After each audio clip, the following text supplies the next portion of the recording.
employment of its own employees. That's why it's not going to be enough to come in and say, I'm going to ask each minister to make a reduction here. We need to shift power away from the standing bureaucracy, the quango state that rules us, and put it back into the hands of Mark.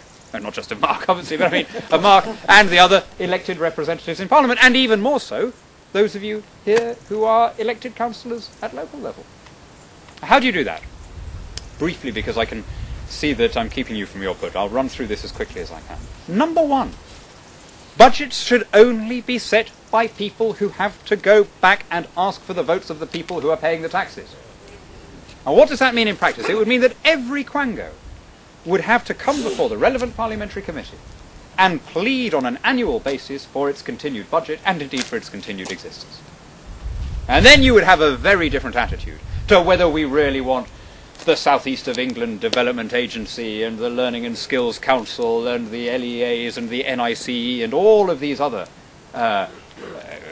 standing officials having the powers and the money and the budgets that they do. Secondly, push power down to a lower level. Every survey that we've done by the National Audit Office, by the Treasury, they all say the same thing. Whitehall is less efficient than local government. Now, that's quite an achievement given some of our local councils in this country. But the further you get from the people, the more you have duplication, the more you end up fire-hosing money away in management and computer fiascos and consultants and statutory 18-month consultation procedures and all the rest of it. If decisions are taken within a smaller unit, it is done more efficiently and more prudently. So get the money down to local level. Ideally, make Medway Council largely self-financing. Think of what a difference that would have on local democracy here in the Medway towns. If you could see a direct link between how you voted in May of 2011 and how much you were paying for it, suddenly people would have a very different attitude to some of the boondoggles and some of the schemes that local councils tolerate. And I think that would be enormously in the interest of the Conservative Party, but much more importantly than that, it would be enormously in the interest of the country, which cannot carry on with this level of indebtedness because there comes a point, and we've reached that point now, where the money simply runs out. And it's in that context, and this will be my last point, that I would like to say a word or two about Europe. Point one. It is the most expensive, least efficient, and largest quango of the lot. Our contributions to the Brussels budget are going to rise by 60% in the next 12 months. 60%. Right? So at a time when even this Labour government is at least notionally looking for ways to cut public expenditure, it is massively increasing this huge item of our tribute to the EU. Why? Partly because of the devaluation of sterling, partly because Tony Blair gave away our budget rebate, the one negotiated by Margaret Thatcher in 1984. Why did he do that? What would have been going through his mind? I wonder. President. The year, there we go. You're ahead of me. The year was 2004. The European Constitution had just been agreed, right? Now, Tony Blair went into the negotiations. Remember this? He said, if we get comprehensive reform of agriculture, then I might be prepared to put on the table a little bit of the British rebate. Well, sure enough, he gave away the rebate. No pressure on him to do that. Couldn't happen without the unanimous agreement of all countries. And was there equivalent reform of agriculture? There was not.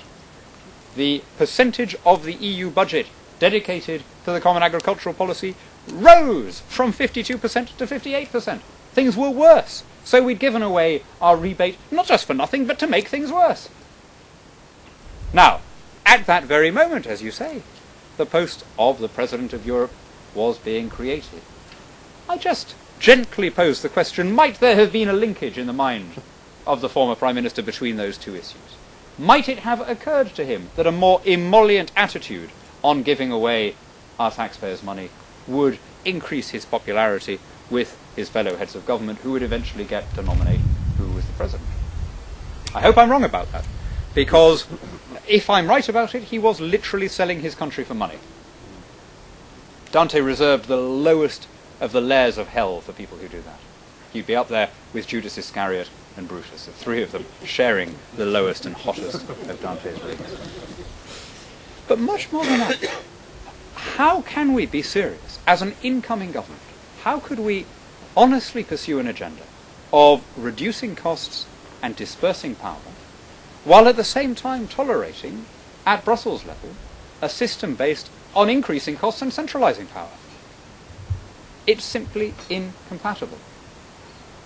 And that's why we need, early in our regime, to tackle this question of our relationship with the European Union. I don't say these things because I'm anti-Europe. I don't say it because I don't want to talk to foreigners. You know, I speak French, I speak Spanish, I've lived and worked all over the continent. I believe in the independence of friendly countries in Europe, just as I value the sovereignty of this country. But we cannot pursue the sorts of conservative policies which we will have just been elected to implement, empowering people and reducing the power of the state, if 84% of our laws are being generated by this massive standing bureaucracy in the Brussels Commission, whom no one can vote for at all. It's a basic question of democracy. We want to be able to hire and fire our lawmakers. I hope you're soon going to fire your Labour lawmaker here and elect and hire a new Conservative one. But what is the point of doing that if he only gets to pass 1 in 5 laws because all of the others are being passed by my colleagues in Brussels who nobody votes for? That cannot be acceptable to a country like ours, which gave the principle of representative government to the world.